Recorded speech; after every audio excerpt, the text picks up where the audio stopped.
Hello dear students, welcome back to the live commerce classes. Last ಕ್ಲಾಸಲ್ಲಿ income statement ಬಗ್ಗೆ study ಮಾಡಿದ್ದೀವಿ, comparative income statement ಬಗ್ಗೆ. Okay, ಈ ಒಂದು ಕ್ಲಾಸಲ್ಲಿ ಏನು ಮಾಡೋಣ, comparative balance sheet, comparative asset and liability statement ಬಗ್ಗೆ ಸ್ಟಡಿ ಮಾಡೋಣ. Okay, comparative statement of assets and liabilities. Okay, ಇದಕ್ಕಿಂತ ಮುಂಚೆ ನಾವೇನು ಮಾಡಬೇಕು, ಬ್ಯಾಲೆನ್ಸ್ ಶೀಟ್ ಬಗ್ಗೆ ಸ್ಟಡಿ ಮಾಡಬೇಕು. ಓಕೆ, ಹಾಗಾದರೆ ಏನು ಮಾಡೋಣ, ಬ್ಯಾಲೆನ್ಸ್ ಶೀಟಲ್ಲಿ ಯಾವ ಒಂದು ಹೆಡ್ಸ್ ಬರ್ತವೆ, ಅಡ್ಜಸ್ಟ್ಮೆಂಟ್ಗಳಿದಾವೆ ಅನ್ನೋದನ್ನು ಸ್ಟಡಿ ಮಾಡೋಣ. Okay, format of balance sheet as on year end, assets and liabilities rupees total ಅಂತ ಕಾಲ್ ಮಾಡ್ಕೊಳ್ತೀವಿ. First one we take assets. In that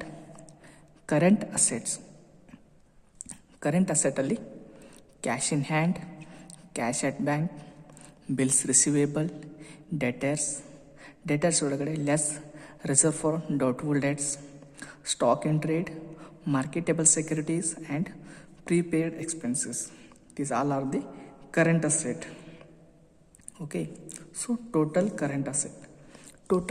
current asset ಆದಮೇಲೆ ಏನು ಮಾಡ್ತೀವಿ, ಸೆಕೆಂಡ್ ಒನ್ ಫಿಕ್ಸ್ಡ್ ಅಸೆಟ್ ಅಂತ ತೊಗೊಳ್ತೀವಿ. ಫಿಕ್ಸ್ಡ್ ಅಸೆಟಲ್ಲಿ ಯಾವ ಬರ್ತಾವೆ ರೀ, ಲ್ಯಾಂಡ್ ಆ್ಯಂಡ್ ಬಿಲ್ಡಿಂಗ್, ಅದರಲ್ಲಿ ಡೆಪ್ರಿಷಿಯೇಷನ್ ಕೊಟ್ಟಿದ್ರೆ ಲೆಸ್ ಮಾಡ್ಕೊಳ್ಬೇಕು. Next one furniture and pictures, ಅದರಲ್ಲೂ ಕೂಡ ಡೆಪ್ರಿಷಿಯೇಷನ್ ಇದ್ದರೆ ಲೆಸ್ ಮಾಡ್ಕೊಳ್ಬೇಕು. ಪ್ಲ್ಯಾಂಟ್ ಆ್ಯಂಡ್ ಮಷಿನರಿ, ಅದರಲ್ಲೂ ಡೆಪ್ರಿಷಿಯೇಷನ್ ಇದ್ದರೆ ಲೆಸ್ ಮಾಡ್ಕೊಳ್ಬೇಕು. Good will at cost and patents, ಇವುಗಳನ್ನ ತಗೊಂಡು ಟೋಟಲ್ ಫಿಕ್ಸ್ಡ್ ಅಸೆಟ್. ಇವುಗಳಲ್ಲಿ ಮತ್ತೆ ನಾವು ಫಿಕ್ಸ್ಡ್ ಅಸೆಟ್ಟಲ್ಲಿ ಎರಡು ರೀತಿ ಮಾಡ್ತೀವಿ, ಟ್ಯಾಂಜಿಬಲ್ ಆ್ಯಂಡ್ ಇಂಟ್ಯಾಂಜಿಬಲ್. ಟ್ಯಾಂಜಿಬಲಲ್ಲಿ land and building, furniture, plant and machinery, ಇವು ನಮಗೆ ಕಣ್ಣಿಗೆ ಕಾಣ್ತವೆ, ಇವುಗಳು ನಾವು ಸೇರಿಸ್ಬೋದು. ಸೊ ಇವುಗಳು ನಾವು ಟ್ಯಾಂಜಿಬಲ್ ಅಸೆಟ್ ಅಂತ ಕರಿತೀವಿ. Okay, goodwill and patent are intangible assets, ಇವುಗಳು ನಾವು ಮುಟ್ಟೋದಕ್ಕೆ ಸಾಧ್ಯ ಇಲ್ಲ. ಸೊ ಇಂಥವುಗಳು ನಾವೇನು ಕರಿತೀವಿ, intangible asset. So tangible plus intangible equal to total fixed asset. So total fixed ಅಸೆಟನ್ನು ತೊಗೋತೀವಿ. ಇದಾದಮೇಲೆ next one investments.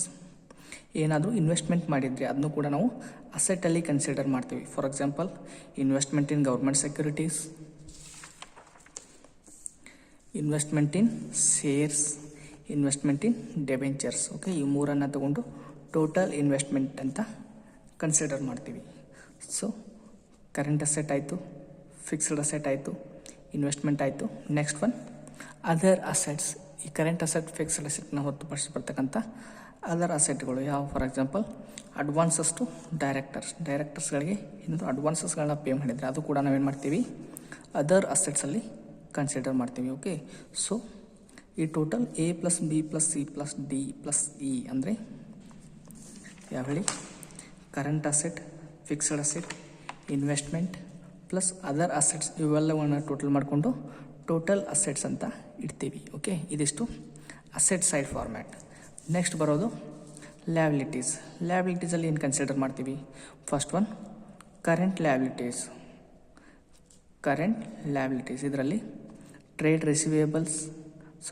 Trade creditors, bills payable, bank overdraft, outstanding expenses, provision for tax, proposed dividend and other provisions, ಇವುಗಳು ನಾವು current liability ಅಂತ consider ಮಾಡ್ತೀವಿ. ಇವು short term ಅವಧಿಗೆ, they are recurring in nature, ಮೇಲೆ ಮಾಡ್ತಾ ಇರ್ತೀವಿ, ಪದೇ ಎಕ್ಸ್ಪೆನ್ಸ್ಗಳನ್ನ ಮಾಡ್ತಾ ಇರ್ತೀವಿ. ಸೊ ಇವುಗಳನ್ನ ಕರೆಂಟ್ ಲ್ಯಾಬಿಲಿಟೀಸಲ್ಲಿ ಕನ್ಸಿಡರ್ ಮಾಡ್ತೀವಿ. So total current liabilities. Next one long term liabilities. These are the liabilities for the long duration. Company ಒಂದು ದೊಡ್ಡ ಖರ್ಚುಗಳನ್ನ ಮಾಡೋದಕ್ಕೆ ಇವುಗಳನ್ನ ಬಳಸ್ತೀವಿ. For example, installation of machineries, purchase of land, ಈ ರೀತಿ. ಇದರಲ್ಲಿ ಯಾವ ಬರ್ತದೆ ಅಂದರೆ issue of debentures, security loans, mortgage loans, ಇವುಗಳು ನಾವು ದೀರ್ಘಾವಧಿಗೆ, ಲಾಂಗ್ ಟರ್ಮ್ ಅವಧಿಗೆ ತೆಗೆದುಕೊಳ್ತೀವಿ. ಸೊ ಇವುಗಳನ್ನ ಲಾಂಗ್ ಟರ್ಮ್ ಲ್ಯಾಬಿಲಿಟೀಸಲ್ಲಿ ಕನ್ಸಿಡರ್ ಮಾಡ್ತೀವಿ. Okay, total long term liabilities. Next ಫಾರ್ಮ್ಯಾಟಲ್ಲಿ ಕ್ಯಾಪಿಟಲ್ ಆ್ಯಂಡ್ ರಿಸರ್ವ್. ಇದರಲ್ಲಿ share capital, second one reserve and surplus ಅಂತ ಬರುತ್ತೆ. ಓಕೆ, ಸೊ ರಿಸರ್ವ್ ಆ್ಯಂಡ್ ಸರ್ಪ್ಲಸಲ್ಲಿ ಜನರಲ್ ರಿಸರ್ವ್ ಮತ್ತು P&L ಅಕೌಂಟ್ ಪ್ರಾಫಿಟ್ ಏನಾದರೂ ಇದ್ದರೆ, ಪ್ರಿವಿಯಸ್ ಇಯರ್ ಪ್ರಾಫಿಟ್ ಏನಾದರೂ ಇದ್ದರೆ ಅದನ್ನು ರಿಸರ್ವ್ ಆ್ಯಂಡ್ ಸರ್ಪ್ಲಸಲ್ಲಿ ನಾವು ಕನ್ಸಿಡರ್ ಮಾಡ್ತೀವಿ. ಇದು capital and reserve. So total ಆಗಿ ಇವುಗಳನ್ನೆಲ್ಲ ಆ್ಯಡ್ ಮಾಡಿದಾಗ ನಮಗೆ ಏನಾಗುತ್ತೆ, total liabilities and capital. Okay, so balance sheet ಅಂದರೆ ಏನು, it is N comparison between assets and liabilities. ಇದು ನಮಗೊಂದು ಫೈನಾನ್ಷಿಯಲ್ ಪೊಸಿಷನ್ ಏನಿದೆ, ಒಂದು ಕಂಪ್ನಿಯ ಫೈನಾನ್ಷಿಯಲ್ ಪೊಸಿಷನ್ ಏನಿದೆ ಅನ್ನೋದನ್ನು ತಿಳಿಸ್ಕೊಡುತ್ತೆ. ಯಾವಾಗಲೂ total assets equal to total liabilities ಆಗಿರುತ್ತೆ. ಓಕೆ, ಇದಿಷ್ಟು ಫಾರ್ಮ್ಯಾಟ್ ಆಫ್ ಬ್ಯಾಲೆನ್ಸ್ ಶೀಟ್.